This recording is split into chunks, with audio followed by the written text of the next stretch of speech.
Should students primarily be defined by how they do in the classroom, or should grades just be one measure to define who students are?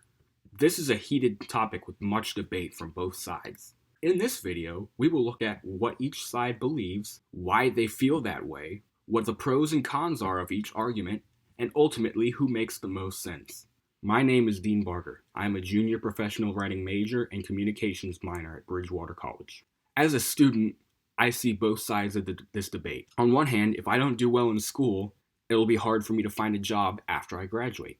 On the other hand, if all I ever do is stay in my room and study, I'm not going to be fully developed as a person.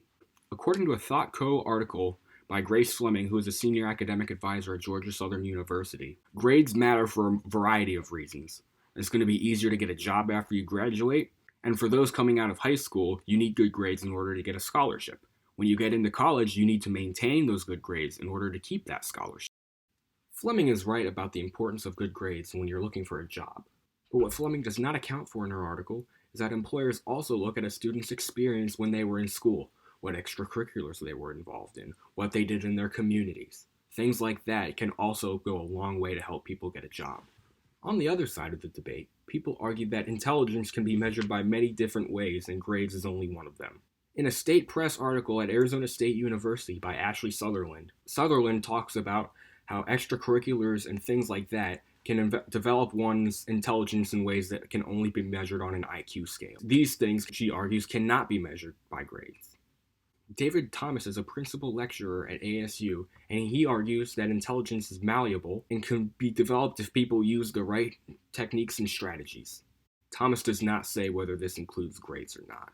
There are also people like Bill Gates. Bill Gates spent 2 years at Harvard, and then he founded Microsoft and dropped out, and now he's very wealthy and successful. At the same time, he probably needed very good grades in order to get into Harvard. And he probably used some of the things he learned in school in order to help found Microsoft. In determining what should define a student, grades, or other things, it depends on the student, most likely.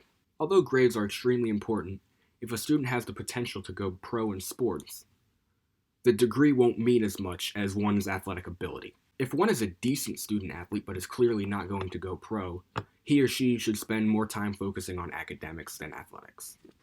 Now, as far as debating if grades should define students as human beings, that's a touchy subject, and because of that, I'm not going to get into it.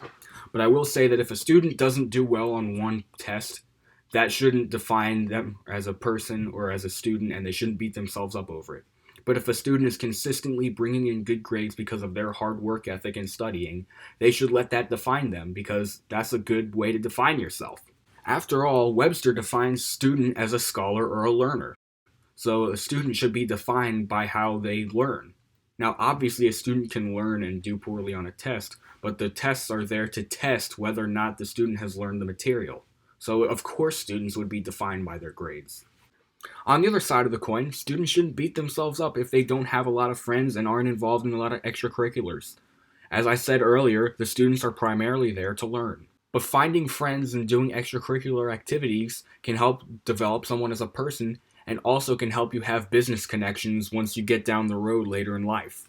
In conclusion, students must be defined by how they learn, because otherwise they don't fit the proper definition of student. The best way to reach a proper definition is to look at their grades.